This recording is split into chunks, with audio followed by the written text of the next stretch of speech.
சென்னையில் அமமுக பொதுச் செயலாளர் டிடிவி தினகரன் செய்தியாளர்களை சந்தித்தார். அந்த காட்சிகளை பார்க்கலாம். திரு அண்ணாமலை அவர்களுடைய முயற்சியில தான் நான் அம்மா மக்கள் முன்னேற்ற கழகம் இந்த கூட்டணிக்கு வந்தது, தேசிய ஜனநாயக கூட்டணி. அதனால அந்த கூட்டணியை விட்டு நான் விலகிய போது பல முறை என்ன அடிக்கடி நாங்கள் தொலைபேசியில் பேசிக்கொள்வோம். அவர் வெளியூரில் நான் இருந்தேன். அந்த நேரத்துலலாம் நான் திருநெல்வேலி, அங்கே தஞ்சை மாவட்டத்துக்குள்ள திருமங்கலத்துக்கு போயிருந்தேன்.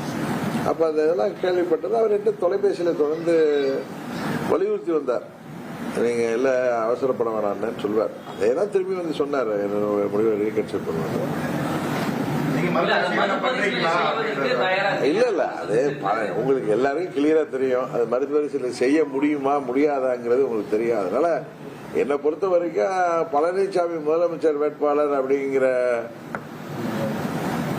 ஒரு என்டிஏ கூட்டணியின் முதலமைச்சர் வேட்பாளர் என்கிற முறையில் அவர்கள் அதில் தொடர்ந்த பட்சத்தில் என்னால் அதை மறுபரிசீலனை செய்வதே முடியாது என்பதுதான் உண்மை.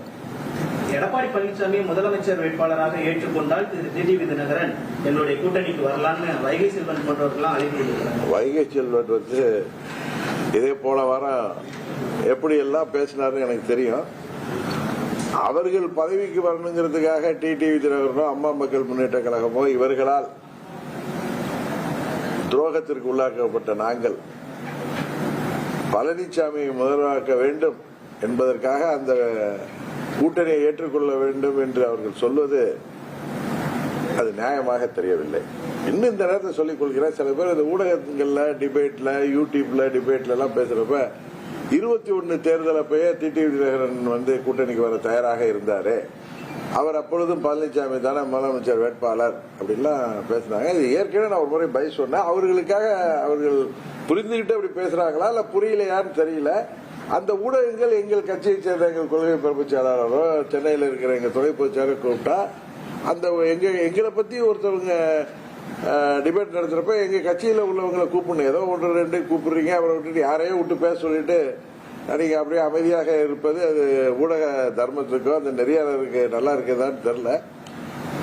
அந்த கேள்விக்கு நான் பதில் சொல்றேன். 21 தேர்தல் அப்ப எனக்கு தெரியும் பழனிசாமி, எங்களுக்கு துரோகம் செய்த பழனிசாமி எப்படி என்னை சந்திக்க தைரியம் வரும். அவருக்கு தயக்கம் இருக்கும். என்னையோட அவர் கூட்டணிக்கு வருவதற்கு வாய்ப்பே இல்லை.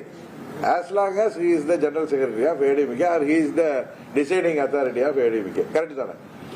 ஆனால் சில நல்ல உள்ளங்கள், நல விரும்பிகள், டெல்லியை சேர்ந்தவர்கள், அம்மாவின் கட்சியெல்லாம் ஒரு அணியில் வரணும், அம்மாவின் தொண்டர்கள்லாம் திமுகவுக்கு எதிராக நான் எல்லாம் ஒரு அணியில் திரண்டாதான் வெற்றி வாய்ப்பு இருக்குன்னு சொல்லி சொன்னப்ப எனக்கு தெரியும் உறுதியாக அது நடக்க போவதில்லை என்று. இருந்தாலும் தெரிஞ்சவர்கள், நாம் மதிக்கக்கூடியவர்கள், வயதிலே பெரியவர்கள், அனுபவம் மிக்கவர்கள் சில கருத்துக்களை சொல்லும் பொழுது அவர்கள் மீது உள்ள மரியாதையில் நீங்கள் முயற்சி செய்யுங்கள்.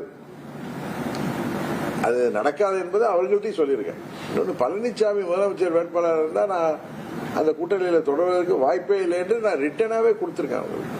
சில அந்த நேரத்தில் சில முக்கிய டெல்லியிலேருந்து வந்தவர்களை நான் சந்தித்தப்ப என்னுடைய லெட்டர் மேலே கொடுத்திருக்கேன்.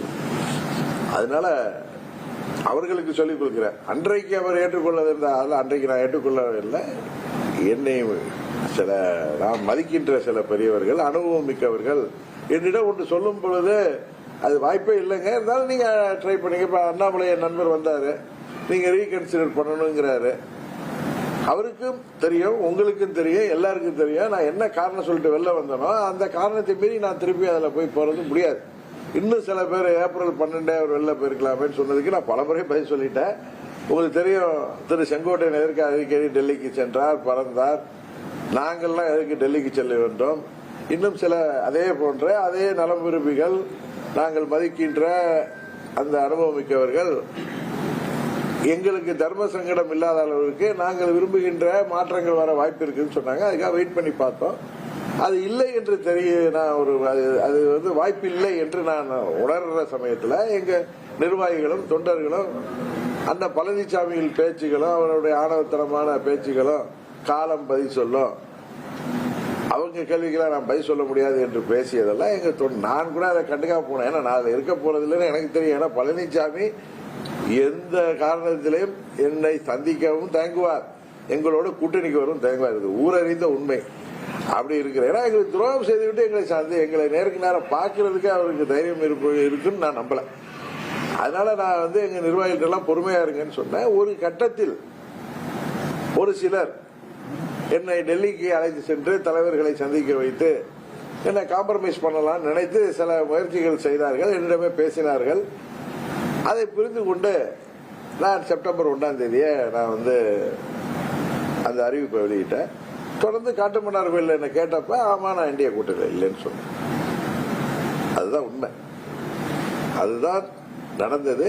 இதற்கு வாய்ப்பில்லை. என் நண்பர் வந்தப்ப நான் பாத்துக்கிறேங்கன்னு சொன்னேன். நண்பர் நல்ல நண்பர், என் மேல பிரியமா இருக்கிறவரு, அரசியல் தாண்டி நாங்கள் நண்பர்கள். அவர் என்னை சந்திக்க இதை கேட்க இதான் கேட்பாரு எனக்கு தெரியும். இதனால அதை நாங்க பேசிட்டு மற்ற விஷயங்கள்